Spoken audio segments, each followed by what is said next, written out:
जिस प्यारे स्यों नेहो तिस आगे मर चलिए। त्रिग जीवन संसार ताकै पाछै जीवना। त्रिग जीवन संसार ताकै पाछै जीवना। सतनाम श्री वाहिगुरु साहिब जी।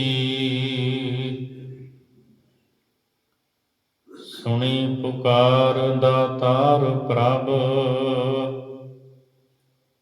गुर नानक जग माहि पठाया।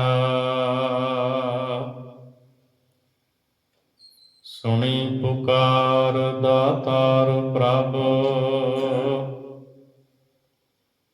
गुर नानक जग माहि पठाया। चरण धोए रह रास कर चरणामृत सिक्खां पी लाया। पार ब्रह्म पूरन ब्रह्म कल जुग अंदर एक दिखाया। चारे पैर धरम दे चार वर्ण एक वर्ण कराया। राणा रंक बराबरी पैरी पावना जग वरताया। उलटा खेल पिरम दा पैरां उपर सीस निवाया। कल जुग बाबे तारिया सतनाम पढ़ मंत्र सुनाया। कल तारण गुर नानक आया। कल तारण गुर नानक आया। वाहिगुरु जी का खालसा वाहिगुरु जी की फतेह। परम सत्कारयोग जुगो जुग अटल चबर छत्र तखत दे मालक दसां पातशाहियां दी जोत धन श्री गुरु ग्रंथ साहिब सच्चे पातशाह जी की पवित्र हजूरी दे अंदर हाजरियां भर रही गुरु रूप गुरु खालसा साध संगत जी। आप जी अमृत वेले तो सतगुरां दे दरबार दीयां हाजरियां भरदियां होइयां पंजां बाणियां दे जाप सरवण कर रहे सी। सो आओ भाई गुरदास जी दीयां वारां दी चल रही लड़ीवार विचार दे नाल जुड़िए। पहली वार दीयां 22 पौड़ियां दी विचार आपां कर चुके हाँ। हुण इस तो अगे भाई गुरदास जी दसदे है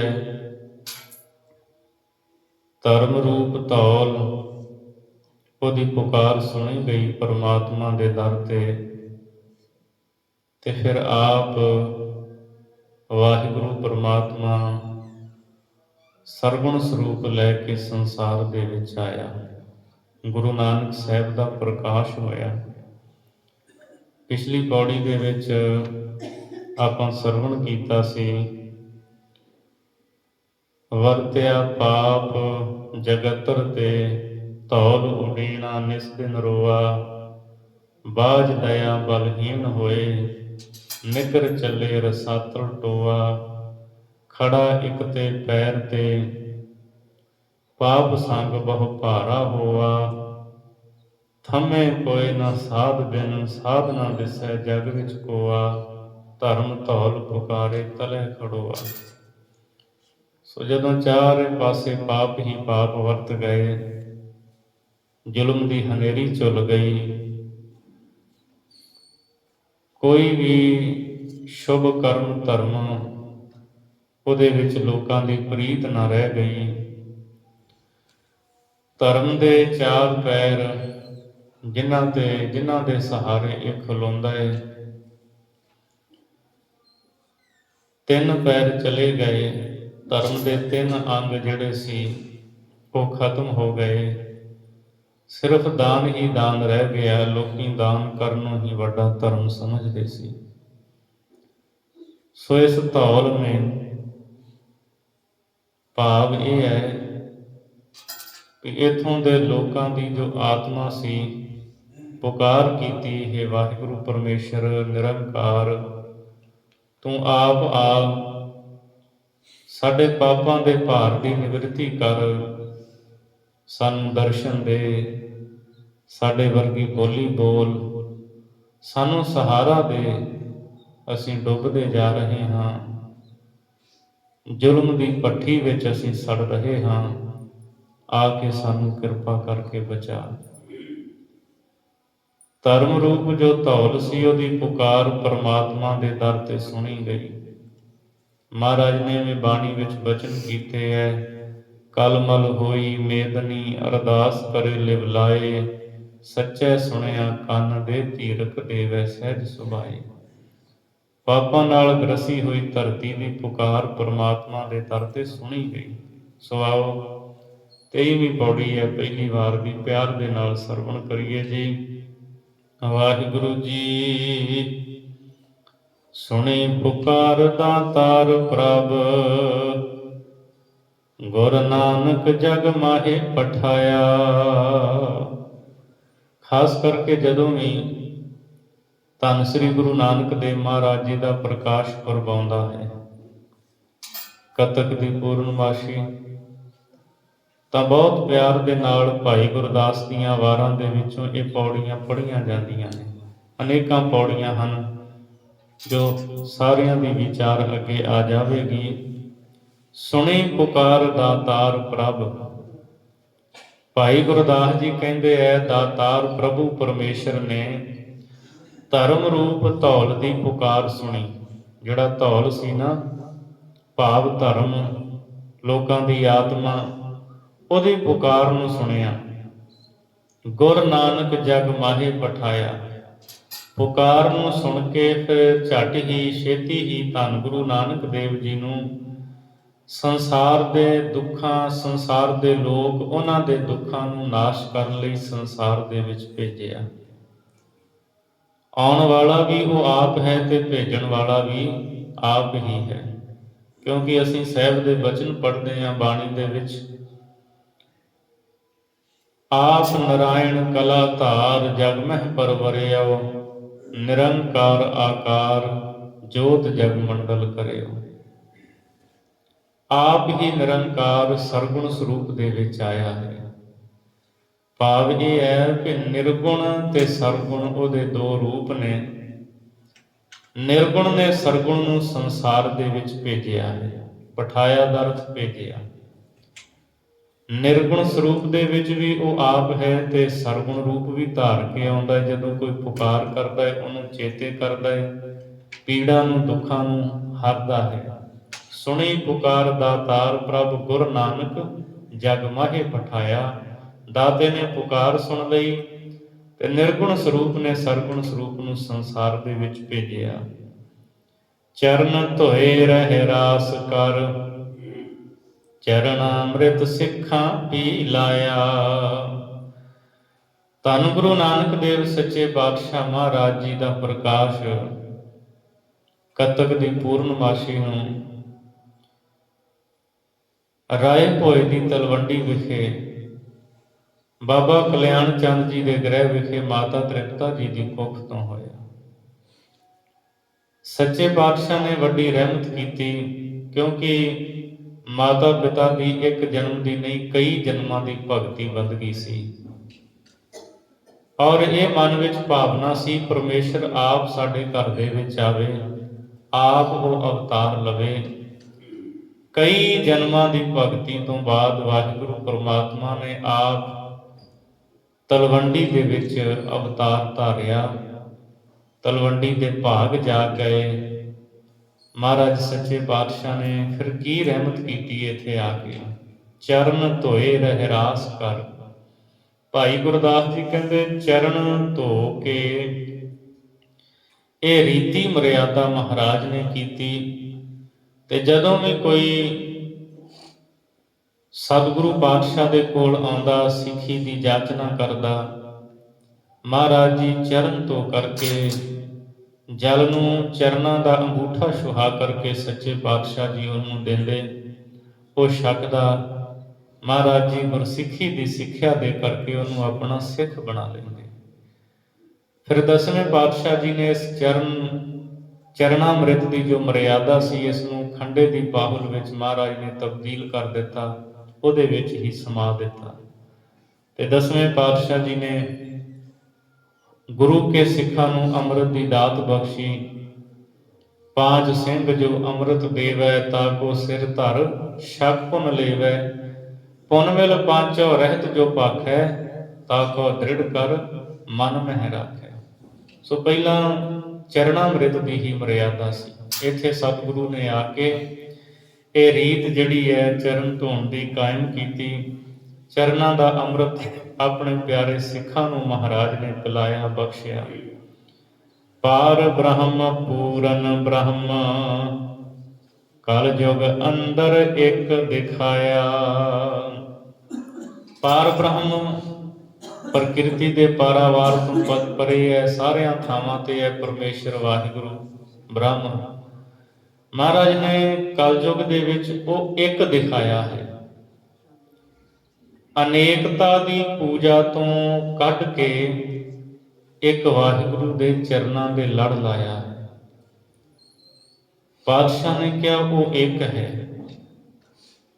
ਇੱਕੇ ਦੀ ਪੂਜਾ ਕਰਨੀ ਹੈ, ਇੱਕੇ ਦਾ ਹੀ ਸਿਮਰਨ ਕਰਨਾ ਹੈ, ਉਹਦੇ ਅੱਗੇ ਹੀ ਸੀਸ ਝੁਕਾਉਣਾ ਹੈ। ਜਦ ਸਿੱਧ ਮਿਲਦੇ ਹੈ ਉਹ ਆਦੇਸ਼ ਕਹਿੰਦੇ ਹੈ, ਤੇ ਮਹਾਰਾਜ ਕਹਿੰਦੇ ਆਦੇਸ਼ ਤਿਸੈ ਆਦੇਸ਼। ਆਦੇਸ਼ ਨਮਸਕਾਰ ਹੈ ਸਾਡੀ ਉਸ ਨੂੰ, ਪਰਮਾਤਮਾ ਨੂੰ। ਆਦ ਅਨੀਲ ਅਨਾਦ ਅਨਾਹਤ ਜੁਗ ਜੁਗ ਏਕੋ ਵੇਸ, ਜਿਹੜਾ ਜੁਗਾਂ ਜੁਗਾਂ ਦੇ ਵਿੱਚ ਇੱਕ ਹੈ। ਯੁੱਗ ਬਦਲਦੇ ਨੇ, ਸਮਾਂ ਆਉਣ ਤੇ ਹਰ ਸ਼ੈ ਦੁਨੀਆ ਦੀ ਖਤਮ ਹੋ ਜਾਂਦੀ ਹੈ। ਸੂਰਜ ਚੰਦ ਤਾਰੇ ਇਹ ਸਾਰੇ ਸਫ਼ਰ ਦੇ ਵਿੱਚ ਹਨ। ਜਦ ਕਦੇ ਪਰਲੋ ਆਉਂਦੀ ਹੈ, ਸ੍ਰਿਸ਼ਟੀ ਖਤਮ ਹੋ ਜਾਂਦੀ ਹੈ, ਫਿਰ ਉਹ ਸਾਜਦਾ ਹੈ। ਉਹ ਇੱਕੋ ਹੀ ਰਹਿੰਦਾ ਹੈ, ਉਹ ਨਹੀਂ ਬਦਲਦਾ। ਕਲਯੁਗ ਅੰਦਰ ਇੱਕ ਦਿਖਾਇਆ। ਗੁਰੂ ਨਾਨਕ ਸਾਹਿਬ ਜੀ ਨੇ ਕਲਯੁਗ ਦੇ ਵਿੱਚ ਇੱਕ ਦਿਖਾਇਆ ਹੈ ਕਿ ਉਹ ਇੱਕ ਹੀ ਹੈ। ਏਕੋ ਜਪ ਏਕੋ ਸਾਲਾਹੇ, ਏਕ ਸਿਮਰ ਏਕੋ ਮਨ ਆਹੇ। ਏਕਸ ਕੇ ਗੁਣ ਗਾਓ ਅਨੰਤ, ਮਨ ਤਨ ਜਾਪ ਏਕ ਭਗਵੰਤ। ਸੋ ਇੱਕ ਦੇ ਲੜ ਸਤਿਗੁਰੂ ਨੇ ਲਾਇਆ ਸਾਰਿਆਂ ਨੂੰ। ਚਾਰੇ ਪੈਰ ਧਰਮ ਦੇ, ਚਾਰ ਵਰਨ ਇੱਕ ਵਰਨ ਕਰਾਇਆ। ਧਰਮ ਦੇ ਚਾਰ ਪੈਰ ਸਤਿਗੁਰੂ ਨੇ ਕਾਇਮ ਕਰ ਦਿੱਤੇ। ਚਾਰ ਅੰਗ, ਜਾਂ ਇਉਂ ਕਹਿ ਲਓ ਚਾਰ ਹਿੱਸੇ। ਜਿਵੇਂ ਜਿਵੇਂ ਗੱਲ ਲੋਕਾਂ ਨੂੰ ਸਮਝ ਵਿੱਚ ਪੈਂਦੀ ਸੀ, ਸਤਿਗੁਰੂ ਨੇ ਬਾਣੀ ਦੇ ਵਿੱਚ ਵੀ ਤੇ ਭਾਈ ਗੁਰਦਾਸ ਜੀ ਨੇ ਵੀ ਉਸੇ ਤਰ੍ਹਾਂ ਸਮਝਾ ਦਿੱਤਾ। ਚਾਰ ਪੈਰਾਂ ਦਾ ਮਤਲਬ ਹੁੰਦਾ ਚਾਰ ਵੱਡੇ ਗੁਣ, ਚਾਰ ਹਿੱਸੇ, ਚਾਰ ਅੰਗ ਕਹਿ ਲਓ। ਧਰਮ ਦੇ ਚਾਰ ਪੈਰ ਕਿਹੜੇ ਨੇ? ਸਤ, ਤਪ, ਸੌਚ ਤੇ ਦਇਆ, ਸੌਚ ਤੇ ਦਾਨ। ਇਹ ਧਰਮ ਦੇ ਚਾਰ ਪੈਰ ਧਰਮ ਗ੍ਰੰਥਾਂ ਦੇ ਵਿੱਚ ਲਿਖੇ ਹੋਏ ਸਾਨੂੰ ਮਿਲਦੇ ਹੈ। ਜਦ ਅਸੀਂ ਗੁਰੂ ਗ੍ਰੰਥ ਸਾਹਿਬ ਦੀ ਬਾਣੀ ਪੜ੍ਹਦੇ ਹਾਂ, ਸਤਿਗੁਰੂ ਨੇ ਜ਼ਿਕਰ ਕੀਤਾ ਬਾਣੀ ਵਿੱਚ ਸਤਿਜੁਗ ਸੱਚ ਕਹੈ ਸਭ ਕੋਈ, ਘਰ ਘਰ ਭਗਤ ਗੁਰਮੁਖ ਹੋਈ।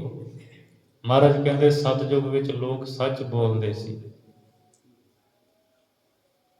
ਗੁਰਮੁਖ ਸਨ, ਧਰਮ ਦੇ ਕਰਮਾਂ ਦੇ ਨਾਲ ਨਾਲ ਨਾਮ ਵੀ ਜਪਦੇ ਸੀ, ਪਰ ਦੂਜੇ ਕਰਮ ਜ਼ਿਆਦਾ ਕਰਦੇ ਸੀ, ਨਾਮ ਕੋਈ ਟਾਵਾਂ ਟਾਵਾਂ ਹੀ ਜਪਦਾ ਸੀ। ਸਤਿਜੁਗ ਪੈਰ ਧਰਮ ਹੈ ਚਾਰ, ਇਹ ਚਾਰੇ ਪੈਰ ਕਾਇਮ ਸਨ, ਕਿਉਂਕਿ ਜਦੋਂ ਧਰਮ ਨੂੰ ਬਲਦ ਕਿਹਾ ਕਿ ਧੌਲ ਰੂਪੀ ਜਿਹੜਾ ਧਰਮ ਹੈ, ਤੇ ਉਹਦੇ ਚਾਰ ਚੌਪਾਇਆ ਹੁੰਦਾ, ਚਾਰ ਪੈਰ ਹੁੰਦੇ ਨੇ, ਚਾਰਾਂ ਦੇ ਨਾਲ ਹੀ ਉਹ ਸਹੀ ਸਲਾਮਤ ਤੁਰ ਸਕਦਾ, ਅੱਗੇ ਵੱਧ ਸਕਦਾ ਹੈ।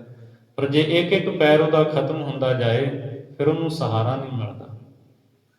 ਇਸੇ ਤਰ੍ਹਾਂ ਜਦ ਇਹ ਇੱਕ ਇੱਕ ਸਮਾਂ ਪਾ ਕੇ ਅੰਗ ਧਰਮ ਦੇ ਇਹ ਖਤਮ ਹੁੰਦੇ ਗਏ, ਤੇ ਫਿਰ ਬਹੁਤ ਜ਼ਿਆਦਾ ਕਮਜ਼ੋਰੀ ਆ ਗਈ, ਧਰਮ ਦੇ ਵਿੱਚ ਕਮਜ਼ੋਰੀ ਆ ਗਈ। ਤੇ ਫਿਰ ਸਾਹਿਬ ਦੇ ਅਸੀਂ ਜਦ ਬਚਨ ਪੜ੍ਹਦੇ ਹਾਂ,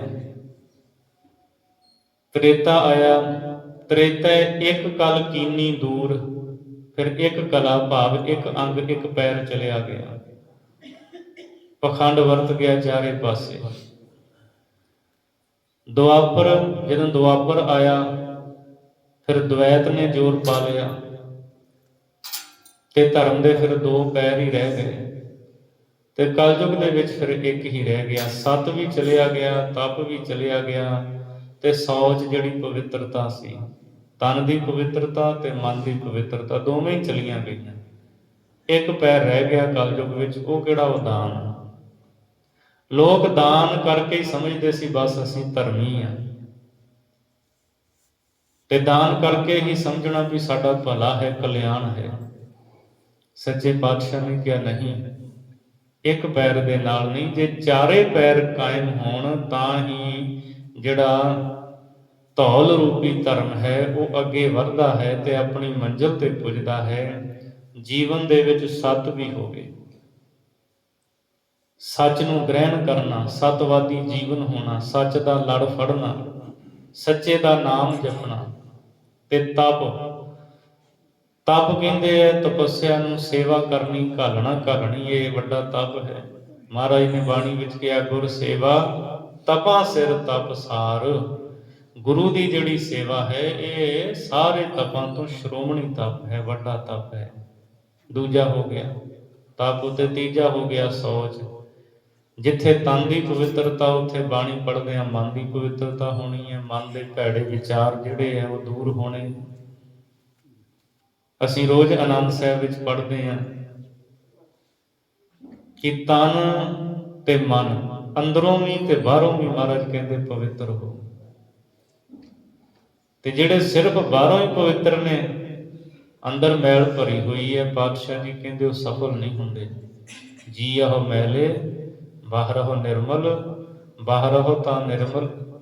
ਜਿਹੜੇ ਬਾਹਰੋਂ ਨਿਰਮਲ ਨੇ, ਜੀ ਆਹੋ ਤਾਂ ਮੈਲੇ, ਤਿਨੀ ਜਨਮ ਜੂਏ ਹਾਰਿਆ, ਉਹਨਾਂ ਤੇ ਜਨਮ ਹਾਰ ਲਿਆ। ਪਰ ਜਿਹੜੇ ਅੰਦਰੋਂ ਬਾਹਰੋਂ ਇੱਕ ਹੋ ਗਏ, ਉਹ ਸੰਸਾਰ ਦੇ ਵਿੱਚ ਪ੍ਰਵਾਨ ਹੋਏ ਨੇ। ਤੋ ਗੁਰੂ ਨਾਨਕ ਸਾਹਿਬ ਨੇ ਕੀ ਕੀਤਾ? ਚਾਰੇ ਪੈਰ ਧਰਮ ਦੇ, ਚਾਰੇ ਹੀ ਇਹ ਧਰਮ ਦੇ ਅੰਗ ਜਿਹੜੇ ਸੀ ਉਹ ਸੰਸਾਰ ਦੇ ਵਿੱਚ ਕਾਇਮ ਕਰ ਦਿੱਤੇ। ਚਾਰ ਵਰਨ ਇੱਕ ਵਰਨ ਕਰਾਇਆ। ਚਾਰ ਵਰਨ ਜਿਹੜੇ ਨੇ, ਬ੍ਰਾਹਮਣ, ਖੱਤਰੀ, ਵੈਸ਼ ਤੇ ਸ਼ੂਦਰ, ਇਹ ਚਾਰੋਂ ਵਰਨ ਆਪਸ ਵਿੱਚ ਲੜਦੇ ਸੀ, ਝਗੜਦੇ ਸੀ। ਬ੍ਰਾਹਮਣ ਕਹਿੰਦਾ ਸੀ ਮੈਂ ਸਾਰਿਆਂ ਤੋਂ ਉੱਚਾ ਹਾਂ, ਦੂਜੇ ਨੰਬਰ ਤੇ ਕਹਿੰਦੇ ਖੱਤਰੀ ਆ ਗਿਆ, ਤੀਜੇ ਤੇ ਵੈਸ਼ ਨੂੰ ਰੱਖਦੇ ਸੀ, ਚੌਥੇ ਤੇ ਕਹਿੰਦੇ ਸ਼ੂਦਰ ਸਾਰਿਆਂ ਤੋਂ ਨੀਵਾਂ ਹੈ। ਤੇ ਫਿਰ ਐਸੀ ਮਰਿਆਦਾ ਉਹਨਾਂ ਨੇ ਕਾਇਮ ਕੀਤੀ ਸੀ। ਜਿਹੜੇ ਧਰਮ ਗ੍ਰੰਥ ਨੇ ਸਨਾਤਨ ਮਤ ਦੇ, ਵੇਦਾਂ ਨੂੰ ਪੜ੍ਹਨ ਤੇ ਪੜ੍ਹਾਉਣ ਦਾ ਹੱਕ ਸਿਰਫ ਬ੍ਰਾਹਮਣ ਨੂੰ ਸੀ। ਬ੍ਰਾਹਮਣ ਪੜ੍ਹ ਵੀ ਸਕਦਾ ਸੀ, ਸੁਣ ਵੀ ਸਕਦਾ ਸੀ, ਅੱਗੇ ਪੜ੍ਹਾ ਵੀ ਸਕਦਾ ਸੀ। ਖੱਤਰੀ ਜਿਹੜਾ ਸੀ ਉਹ ਪੜ੍ਹ ਸਕਦਾ ਸੀ, ਅੱਗੇ ਪੜ੍ਹਾ ਨਹੀਂ ਸੀ ਸਕਦਾ, ਅੱਗੇ ਕਿਸੇ ਨੂੰ ਸਿਖਾ ਨਹੀਂ ਸੀ ਸਕਦਾ। ਜਿਹੜਾ ਵੈਸ਼, ਜਿਹੜਾ ਇਹ ਕਮਾਈ ਕਰਦੇ, ਮਿਹਨਤ ਕਰਦੇ, ਖੇਤੀ ਕਰਦੇ, ਉਹਨਾਂ ਨੂੰ ਵੈਸ਼ ਕਿਹਾ। ਵੈਸ਼ ਸਿਰਫ ਸੁਣ ਸਕਦਾ ਸੀ, ਉਹ ਵੇਦਾਂ ਨੂੰ ਸਿਰਫ ਸੁਣ ਸਕਦਾ ਸੀ, ਨਾ ਉਹ ਪੜ੍ਹ ਸਕਦਾ ਸੀ, ਨਾ ਪੜ੍ਹਾ ਸਕਦਾ ਸੀ। ਤੇ ਜਿਹੜੇ ਸ਼ੂਦਰ ਕਹੇ ਗਏ, ਜਿਨ੍ਹਾਂ ਨੂੰ ਸ਼ੂਦਰ, ਉਹ ਤਾਂ ਪੜ੍ਹਨ ਪੜ੍ਹਾਉਣ ਦੀ ਗੱਲ ਤਾਂ ਦੂਰ, ਸੁਣ ਵੀ ਨਹੀਂ ਸੀ ਸਕਦੇ। ਜੇ ਕਿਤੇ ਵੇਦਾਂ ਨੂੰ ਸੁਣ ਲੈਂਦੇ ਸੀ, ਸਿੱਕਾ ਢਾਲ ਕੇ ਉਹਨਾਂ ਦੇ ਕੰਨਾਂ ਵਿੱਚ ਪਾ ਦਿੱਤਾ ਜਾਂਦਾ ਸੀ। ਐਸਾ ਹਾਲ ਸੀ। ਧੰਨ ਗੁਰੂ ਨਾਨਕ ਸਾਹਿਬ ਮਹਾਰਾਜ ਆਏ, ਸਤਿਗੁਰੂ ਨੇ ਵੇਖਿਆ ਲੋਕ ਵਰਨਾਂ ਵਿੱਚ ਵੰਡੇ ਹੋਏ ਨੇ, ਇੱਕ ਦੂਜੇ ਨਾਲ ਨਫ਼ਰਤ ਕਰਦੇ ਨੇ। ਪਾਤਸ਼ਾਹ ਨੇ ਪ੍ਰੇਮਾ ਭਗਤੀ ਦੇ ਨਾਲ ਨਾਲ ਆਪਸੀ ਪਿਆਰ, ਏਕਤਾ, ਇਤਫਾਕ ਸੰਸਾਰ ਦੇ ਲੋਕਾਂ ਵਿੱਚ ਬਖਸ਼ਿਆ। 4 ਵਰਨ ਇੱਕ ਵਰਨ ਕਰਾਇਆ, ਚੌਹਾਂ ਨੂੰ ਇੱਕ ਹੀ ਕਰ ਦਿੱਤਾ। ਮਹਾਰਾਜ ਕਹਿੰਦੇ ਇੱਥੇ ਕੋਈ ਉੱਚਾ ਨੀਵਾਂ ਨਹੀਂ। ਤੇ ਗੁਰਮਤਿ ਦਾ ਸਿਧਾਂਤ ਤਾਂ ਆਪਾਂ ਸਾਰਿਆਂ ਨੂੰ ਪਤਾ ਹੈ। ਪਾਤਸ਼ਾਹ ਨੇ ਕਿਸ ਤਰ੍ਹਾਂ ਦੀ ਏਕਤਾ ਬਖਸ਼ੀ ਹੈ।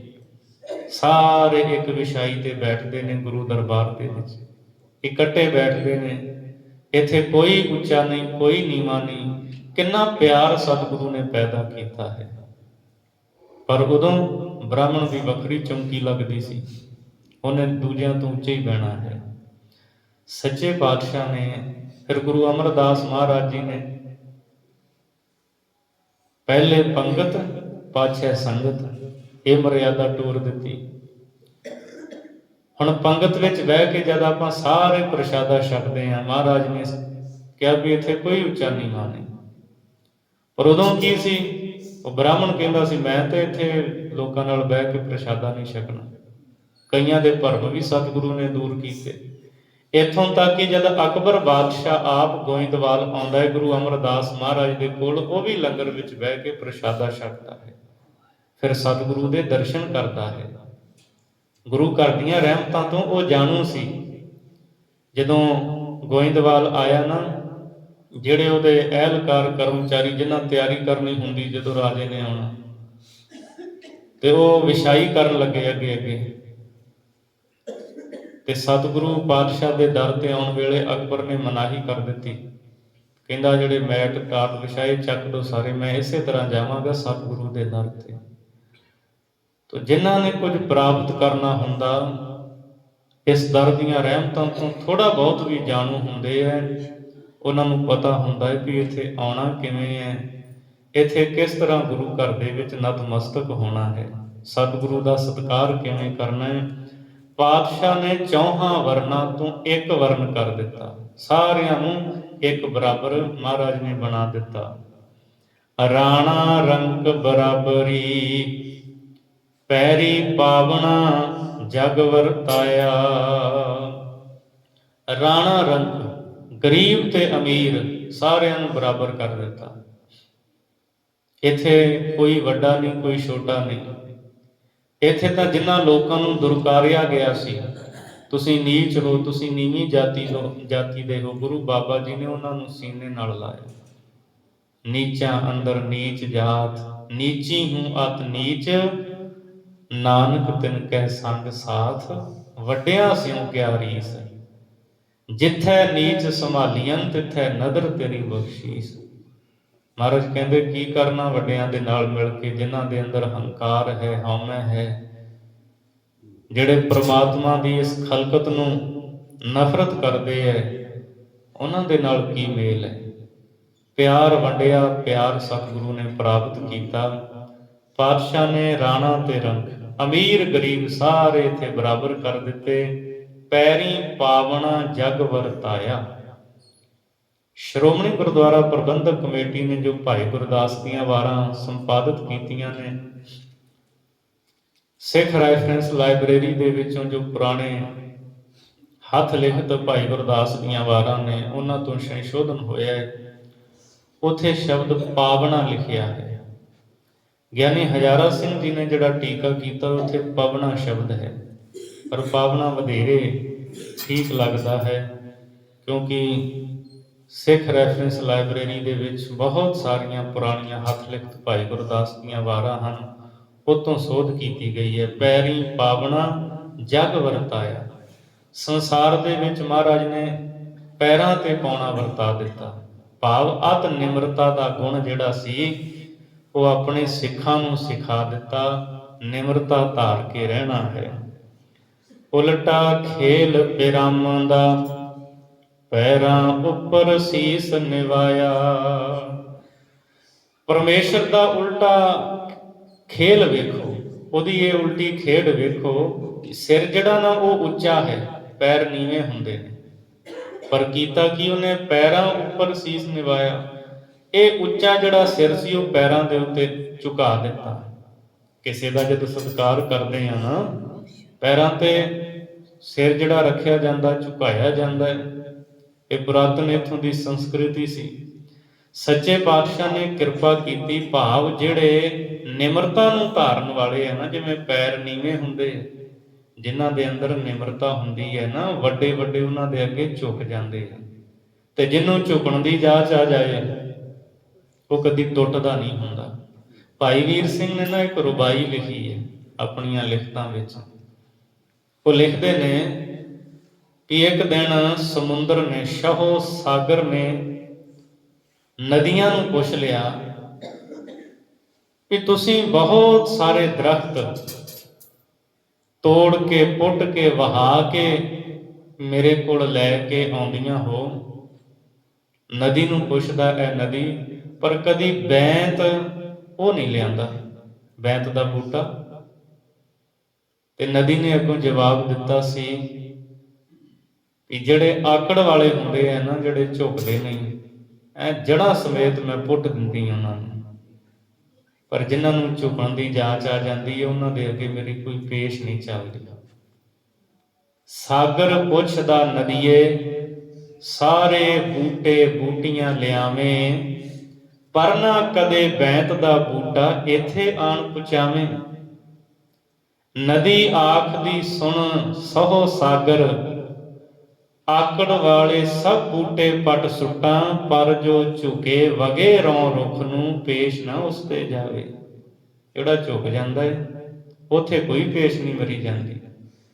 ਤੇ ਸੱਚੀ ਗੱਲ ਇਹ ਨਿਮਰਤਾ ਜਿਹਦੇ ਅੰਦਰ ਹੁੰਦੀ ਹੈ ਨਾ, ਉਹ ਫਿਰ ਟੁੱਟਦਾ ਨਹੀਂ ਹੈ, ਉਹ ਆਪਣੀ ਮੰਜ਼ਿਲ ਤੇ ਪੁੱਜ ਜਾਂਦਾ ਹੈ, ਗੁਣਾਂ ਦੇ ਨਾਲ ਭਰਪੂਰ ਹੋ ਜਾਂਦਾ ਹੈ। ਭਾਈ ਸਾਹਿਬ ਜੀ ਕਹਿੰਦੇ, ਵੇਖੋ ਉਲਟਾ ਖੇਲ ਪਿਰਮ ਦਾ, ਪੈਰਾਂ ਉੱਪਰ ਸੀਸ ਨਿਵਾਇਆ। ਸੀਸ ਪੈਰਾਂ ਦੇ ਉੱਤੇ ਨਿਵਾ ਦਿੱਤਾ, ਭਾਵ ਜਿਹੜੇ ਨਿਮਰਤਾ ਦੇ ਗੁਣ ਨੂੰ ਧਾਰਨ ਵਾਲੇ ਸਨ, ਵੱਡੇ ਵੱਡੇ ਉਹਨਾਂ ਦੇ ਕਦਮਾਂ ਤੇ ਪੈਰਾਂ ਤੇ ਝੁਕਾ ਦਿੱਤੇ। ਕਲਯੁਗ ਬਾਬੇ ਤਾਰਿਆ, ਸਤਨਾਮ ਪੜ ਮੰਤਰ ਸੁਣਾਇਆ। ਗੁਰੂ ਨਾਨਕ ਸਾਹਿਬ ਨੇ ਕਲਯੁਗ ਨੂੰ ਤਾਰ ਦਿੱਤਾ, ਮਤਲਬ ਕਲਯੁਗ ਦੇ ਲੋਕਾਂ ਨੂੰ। ਤਾਰੇ ਗਿਣੇ ਜਾਤ ਹੈ, ਤੇਰੇ ਤਾਰੇ ਨਾ ਗਿਨਾਤ ਹੈ। ਜਿਨ੍ਹਾਂ ਨੂੰ ਗੁਰੂ ਨਾਨਕ ਸਾਹਿਬ ਨੇ ਤਾਰਿਆ, ਕਦੇ ਗਿਣੇ ਜਾ ਸਕਦੇ ਹੈ? ਸੱਜਣ ਠੱਗ ਵਰਗੇ ਸਤਿਗੁਰੂ ਦੀ ਸੰਗਤ ਕਰਕੇ ਸੰਤ ਬਣ ਗਏ, ਭੂਮੀਏ ਚੋਰ ਵਰਗੇ ਚੋਰੀ ਛੱਡ ਗਏ, ਬੰਦਗੀ ਕਰਨ ਵਾਲੇ ਫਕੀਰ ਬਣ ਗਏ, ਕੌਡੇ ਰਾਖਸ਼ ਵਰਗੇ ਉਹ ਤਰ ਗਏ ਸਤਿਗੁਰੂ ਦੀ ਸੰਗਤ ਕਰਕੇ। ਦੀਪਾਲਪੁਰ ਦਾ ਕੋੜੀ ਆਪ ਉਹਦੀਆਂ ਦਰਦਾਂ ਪੁਕਾਰਾਂ ਨੂੰ ਸੁਣ ਕੇ ਮਹਾਰਾਜ ਗਏ ਤੇ ਰਹਿਮਤ ਕਰ ਦਿੱਤੀ। ਉੱਥੇ ਸਤਿਗੁਰੂ ਨੇ ਸ਼ਬਦ ਉਚਾਰਿਆ ਸੀ, ਧਨਾਸਰੀ ਦੀਆਂ ਸੁਰਾਂ ਲਾਈਆਂ, ਜੀਉ ਤਪਤ ਹੈ ਬਾਰੋ ਬਾਰ, ਤਪ ਤਪ ਖਪੈ ਬਹੁਤ ਬੇਕਾਰ, ਜੈ ਤਨ ਬਾਣੀ ਵਿਸਰ ਜਾਏ, ਜਿਉ ਪੱਕਾ ਰੋਗੀ ਬਿਲ ਲਾਏ। ਕੋੜ ਦਾ ਰੋਗ ਦੂਰ ਕੀਤਾ, ਤਨ ਨੂੰ ਤੇ ਇਹਦੇ ਮਨ ਨੂੰ ਵੀ ਸਤਿਗੁਰੂ ਨੇ ਸ਼ਾਂਤੀ ਬਖਸ਼ੀ। ਕਿਤੇ ਇੱਕ ਤਾਰਿਆ, ਕੋਈ ਗਿਣਤੀ ਨਹੀਂ। ਕਲਯੁਗ ਬਾਬੇ ਤਾਰਿਆ, ਕਲਯੁਗ ਦੇ ਲੋਕਾਂ ਨੂੰ ਗੁਰੂ ਬਾਬਾ ਜੀ ਨੇ ਤਾਰ ਦਿੱਤਾ। ਤੇ ਤਾਰਿਆ ਕਿਵੇਂ? ਸਤਨਾਮ ਪੜ ਮੰਤਰ ਸੁਣਾਇਆ। ਪਰਮੇਸ਼ਰ ਦੇ ਸੱਚੇ ਨਾਮ ਦਾ ਮੰਤਰ ਪੜ ਕੇ ਉਹਨਾਂ ਦੇ ਕੰਨੀ ਪਾਇਆ, ਉਹਨਾਂ ਨੂੰ ਸੁਣਾਇਆ। ਵਾਹਿਗੁਰੂ ਗੁਰ ਮੰਤਰ ਹੈ, ਜਪ ਹਉਮੈ ਖੋਈ। ਮਹਾਰਾਜ ਕਹਿੰਦੇ ਇਹ ਜਪੋ, ਹਉਮੈ ਦੂਰ ਹੋ ਜਾਵੇਗੀ, ਹਉਮੈ ਨਾਸ਼ ਹੋ ਜਾਵੇਗੀ। ਤੋ ਸਤਿਗੁਰੂ ਨੇ ਸੱਚੇ ਨਾਮ ਦਾ ਸਾਰਿਆਂ ਨੂੰ ਉਪਦੇਸ਼ ਦਿੱਤਾ। ਕਲ ਤਾਰਨ ਗੁਰ ਨਾਨਕ ਆਇਆ। ਮਹਾਰਾਜ ਕਿਹਦੇ ਵਾਸਤੇ ਆਏ? ਕੀ ਕਾਰਨ ਸੀ? ਕਲ ਤਾਰਨ, ਕਲਯੁਗ ਦੇ ਲੋਕਾਂ ਨੂੰ ਤਾਰਨਾ ਸੀ, ਉਹਨਾਂ ਨੂੰ ਉਹਨਾਂ ਦੀ ਮੰਜ਼ਿਲ ਤੇ ਪਹੁੰਚਾਉਣਾ ਸੀ। ਸਤਿਗੁਰੂ ਨੇ ਡੁੱਬਦਿਆਂ ਨੂੰ ਤਾਰਿਆ ਗੁਰੂ ਨਾਨਕ ਸਾਹਿਬ ਜੀ ਨੇ, ਤੋ ਸੰਸਾਰ ਦੇ ਲੋਕਾਂ ਨੂੰ ਤਾਰਨ ਵਾਸਤੇ ਗੁਰੂ ਨਾਨਕ ਸਾਹਿਬ ਜੀ ਆਏ ਨੇ।